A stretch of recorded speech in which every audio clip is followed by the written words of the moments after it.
we're gonna hope that this works. I was not tagged in the finally fall tag, but I wanted to do it because I love fall. I'm currently dog sitting and house sitting, so I have a cute backyard to do it in versus a public park. This video is already off to being a mess because I'm just praying that the dog has not peed where I put my camera or where I've put myself. My leggings do not match my top, so I'm trying to cut that out, but that means you don't get to see the lovely leaves that I wanted to showcase in this video. So there you go. The doggo is scared of being perceived, so she will not get on camera for the views. And I splattered soup all over the shirt, which was the only shirt I had that felt cute and fall-y. And so that's what we're wearing, because that's what we got. Anywho, so there's a short little tag, fun little question-y prompts for books, and I'm gonna do that now. So hopefully you enjoy it. Number 1. In fall, the air is crisp and clear. Name a book with a vivid setting. I didn't know what to put for vivid, but the first thing that came to mind for me for setting was A Room with a View by E.M. Forster. Gorgeous Italian setting. And then when they come back to America, is it America? I think it's America. Beautiful nature descriptions. So just in general, love the setting, love the vibes, love the description. It's not too much, but you really feel like you're there. And just scenic and just really want to be in the moment, be in the nature, be in the Italy. So that one. Number 2, nature is beautiful, but also dying. Name a book that is beautifully written, but also deals with a heavy topic like loss or grief. First one that came to mind, Name of the Wind by Patrick Rothfuss. It does not get more beautiful. It does not get more sad. You know, he just lost his parents. No biggie. Like horrible accident. Except not accident because it was murder. And also killed his entire community of people that he knew and his family hung out with. And now he's all alone as a small child and has to fend for himself. The prose, so pretty. The circumstances, so not pretty. Number 3, fall is back to school season.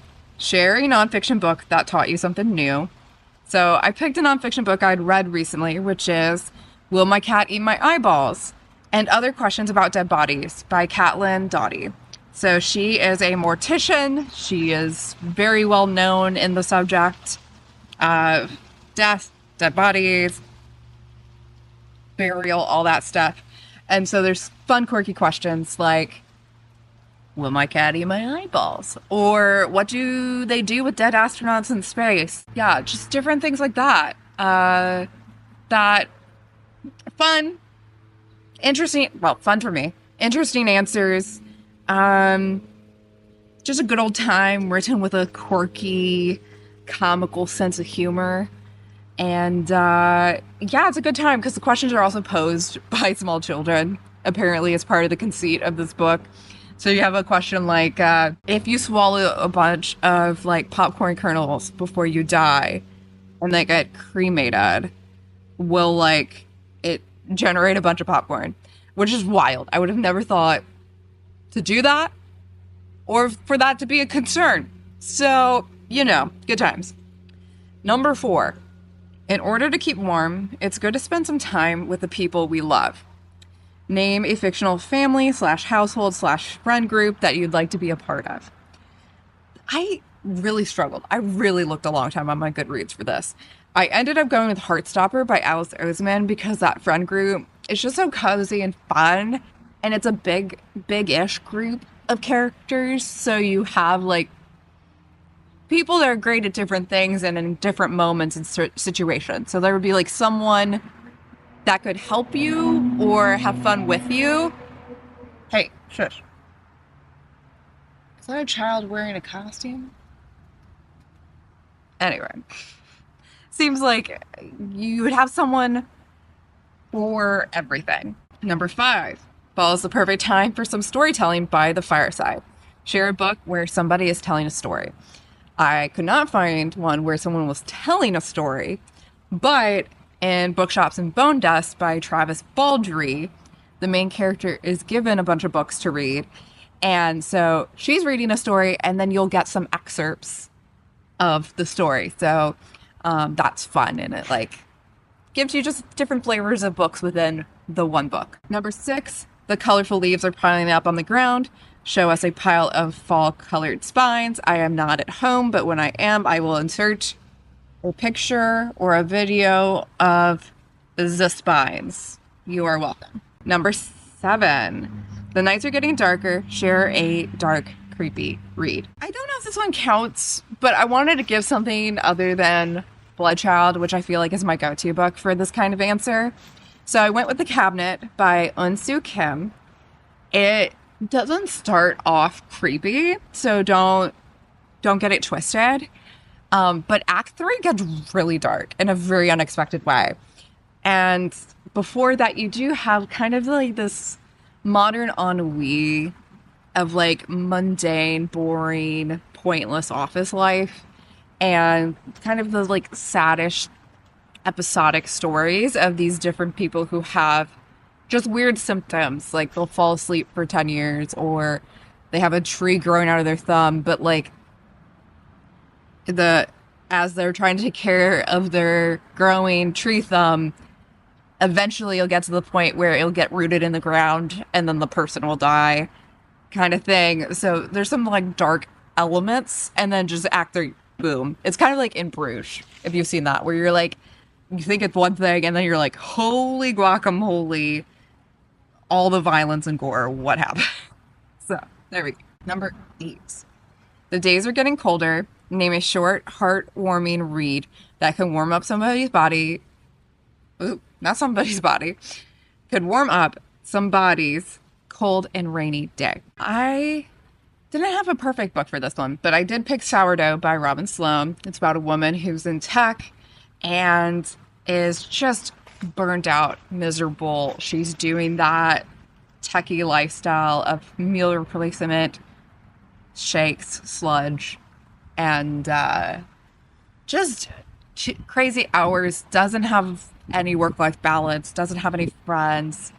And then she finds these 2 brothers and falls in love with their food. And then they have to leave, and so she gets their sourdough recipe and starts making sourdough. It flirts the line with like magical realism in a fun way, but it's just about someone like coming back to life and finding a passion for food and baking and like finding new connections with different people and like communities. So I like it. I like it. Number 9. Fall returns every year. Name an old favorite that you'd like to return to soon. It's cliche, it's basic, but Harry Potter. I'm currently listening to the 6th book on audiobook. Such a good time. When I'm in a really funky funk mood, it helps me. It helps me a lot. Nothing can change that. The amount of nostalgia and heartwarming. There's nothing for me to say. Okay. 10, the final one. Fall is the perfect time for cozy reading nights. Share your favorite cozy reading accessories. I will show those to you via photo or video with the magic of editor Kelly. But I just the other day got this spice chai tea from Trader Joe's. It's like $3. Best decision ever. Love it. It's so in the season. It's so what I'm looking for. I've been having it hot and just having the best autumn girly time with it. And then I love mugs, and I love big mugs, and I cannot lie. If I'm going to go through the effort of making a beverage, it's going to be the biggest beverage ever. You would be like, oh, is that a bowl for soup? And I'm like, no, that's for tea. And then magnetic bookmarks. Like, I got them, I think, as a Christmas thing 5 million years ago, and there's no going back. I fucking love it. They don't follow the books because they're magnetic, and they're small and tiny, and you just clip them onto the next page. Brilliant. Love it. I have a bunch now. Highly recommend. It's a game changer. And who am I tagging? You. If you've seen this and feel like making one, then make one. Congratulations. Welcome to the freedom of the internet. Jay is the one who did this tag and did not tag me. But Rosica, you're tagged. Anyone is tagged. Let's do it.